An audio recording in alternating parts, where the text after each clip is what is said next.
नमस्कार दोस्तों, स्वागत है आप सभी का हमारे YouTube चैनल आर के योजना पर। दोस्तों एक बार फिर आपके लिए एक और नई जानकारी लेकर आपके सामने हाजिर हो चुके हैं। यदि आप एक पेंशन धारक हैं और आप सरकार से दिव्यांग, विधवा, बुजुर्ग किसी भी एक पेंशन का लाभ प्राप्त कर रहे हैं, आपके बैंक खाते में भी सरकार के अंतर्गत किस्तें ट्रांसफ़र की जाती है, लेकिन कुछ समय से 3 महीने से 6 महीने से जो आपकी किस्तें हैं वह रुकी हुई है, आपके बैंक खाते में अभी तक प्राप्त नहीं हो रही है।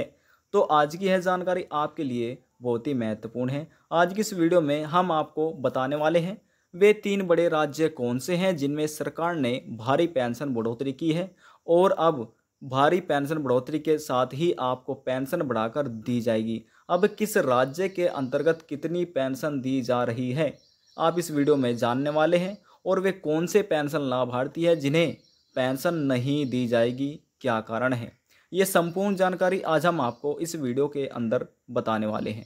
वीडियो को आप लास्ट तक देखिएगा, तभी जानकारी आप अच्छे से जान पाएंगे। वीडियो को शुरू करने से पहले हमारा आपसे एक छोटा सा निवेदन है, यदि आप हमारे चैनल पर पहली बार आए हैं तो चैनल को जरूर सब्सक्राइब कर लीजिएगा। साथ ही दोस्तों बेल आइकन के बटन को प्रेस करना ना भूलें, ताकि जो हमारी वीडियो का नोटिफिकेशन है वह सबसे पहले आपको प्राप्त हो और आप सबसे पहले ही उसका लाभ उठा सके। चलिए दोस्तों, अब हम यहाँ पर वीडियो की शुरुआत कर लेते हैं और आपको बताते हैं कौन से वे बड़े राज्य हैं जिनमें सरकार पेंशन लाभार्थियों को पेंशन बढ़ाकर दे रही है, और कौन से वे पेंशन धारक हैं जिन्हें इन बढ़ी हुई पेंशन का लाभ नहीं प्राप्त होगा, यानी कि जो बढ़ाकर पेंशन दी जा रही है इन पेंशन लाभार्थियों को लाभ प्राप्त नहीं होगा। यदि करना चाहते हैं तो कैसे प्राप्त कर सकते हैं। समाज कल्याण विभाग की तरफ से सभी पेंशन लाभार्थियों के लिए एक बड़ी खबर, जिसमें बताया गया है कि प्रधानमंत्री नरेंद्र मोदी की केंद्र सरकार और राज्य सरकारों के अंतर्गत, यानी कि दोनों सरकारों को मिलाकर जो पेंशन दी जा रही है, सभी पेंशन लाभार्थियों को ज़बरदस्त पेंशन बढ़ोतरी होने के बाद अब सभी पेंशन लाभार्थियों को पेंशन बढ़ाकर दी जाएगी। अब कौन से राज्य में के अंतर्गत कितनी पेंशन बढ़ोतरी की गई है, आपके लिए जानना बहुत ही ज़रूरी है, तभी आप जान पाएंगे कि आपको कितनी पेंशन बढ़ाकर मिलने वाली है। सबसे पहले आपको उत्तर प्रदेश राज्य के बारे में बताते हैं। पहले प्रदेश सरकार के अंतर्गत सभी पेंशन लाभार्थियों को 500 रुपये प्रति माह की दर से 3 महीने की जो किस्त है वह 1,500 रुपये दिव्यांग, विधवा, बुजुर्ग सभी पेंशन लाभार्थियों के बैंक खाते में ट्रांसफ़र किए जाते थे। लेकिन अब उत्तर प्रदेश सरकार के अंतर्गत 500 रुपये बढ़ोतरी के बाद अब सभी पेंशन लाभार्थियों को 1,000 प्रति माह की दर से 3 महीने की जो किस्त है वह 3,000 रुपये सभी पेंशन लाभार्थियों को दिए जा रहे हैं, यानी कि इस राज्य के अंतर्गत 500 रुपये की बढ़ोतरी की गई है। अब बात करते हैं उत्तराखंड राज्य के अंतर्गत।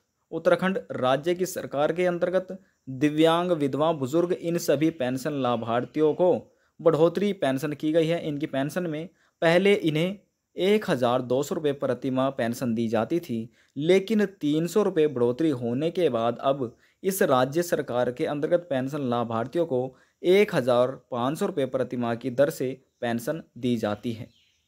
यानी कि इसे मिलाकर जब पेंशन लाभार्थियों को 1,500 रुपये प्रति माह दिए जाएंगे, जो 3 महीने की किस्त मिलेगी वह 4,500 रुपये पेंशन लाभार्थियों के बैंक खाते में प्राप्त होने वाली है।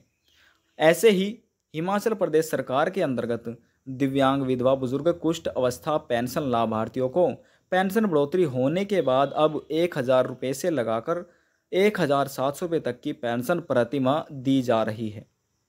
इस प्रदेश सरकार के अंतर्गत पेंशन लाभार्थियों को जो पेंशन दी जा रही है वह निर्भर करता है लाभार्थी कौन सी पेंशन का लाभ ले रहे हैं और उनकी आयु सीमा कितनी है। आयु सीमा और लाभार्थी कौन सी पेंशन का लाभ ले रहे हैं उसी के हिसाब से ही पेंशन दी जा रही है। अब आपको बताते हैं कि इन पेंशन लाभार्थियों को पेंशन नहीं दी जाएगी, उनके बैंक खाते में सरकार के अंतर्गत पेंशन किस्त ट्रांसफ़र नहीं की जाएगी। दोस्तों यहाँ पर कारण समझिएगा।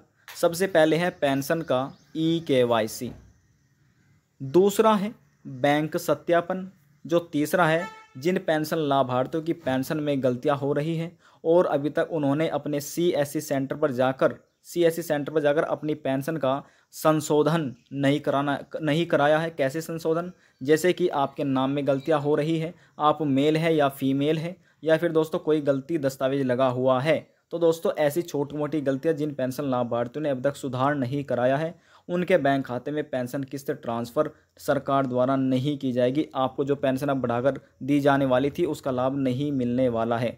अब किस पेंशन लाभार्थी को दिया जाएगा? जिन पेंशन लाभार्थियों ने अपना सबसे पहला कार्य यानी कि ई-केवाईसी भी पूरा कर लिया है, दूसरा बैंक खाते का सत्यापन भी पूरा कर लिया है, और तीसरा जिन पेंशन लाभार्थियों की पेंशन में ऑनलाइन फार्म में गलतियां हो रही थी उन्होंने अपनी गलतियां भी सुधार ली है। ऐसे सभी पेंशन लाभार्थियों को सरकार द्वारा जब पेंशन ट्रांसफ़र की जाएगी तो उनको भी यह लाभ दे दिया जाएगा पेंशन बढ़ोतरी के साथ। यदि जानकारी को लेकर अभी भी आपके मन में कोई सवाल है, कोई डाउट है, तो आप नीचे कमेंट बॉक्स में जाकर पूछ सकते हैं। सभी सवालों का जवाब आपको दे दिया जाएगा। और यदि आपको हमारी दी हुई जानकारी थोड़ी सी पसंद आई है तो वीडियो को ज़रूर लाइक कर दीजिएगा, क्योंकि आपके एक लाइक से हमें बहुत ज़्यादा मोटिवेट मिलता है, जिससे हम प्रेरित होते हैं आपके लिए नई नई जानकारी लाने के लिए। लास्ट में निवेदन यही करेंगे, चैनल को सब्सक्राइब और साथ ही बेल आइकन के बटन को प्रेस करना ना भूलें। अब हम आपसे मिलते हैं नेक्स्ट वीडियो में एक और नई जानकारी के साथ। जब तक के लिए जय हिंद, जय भारत।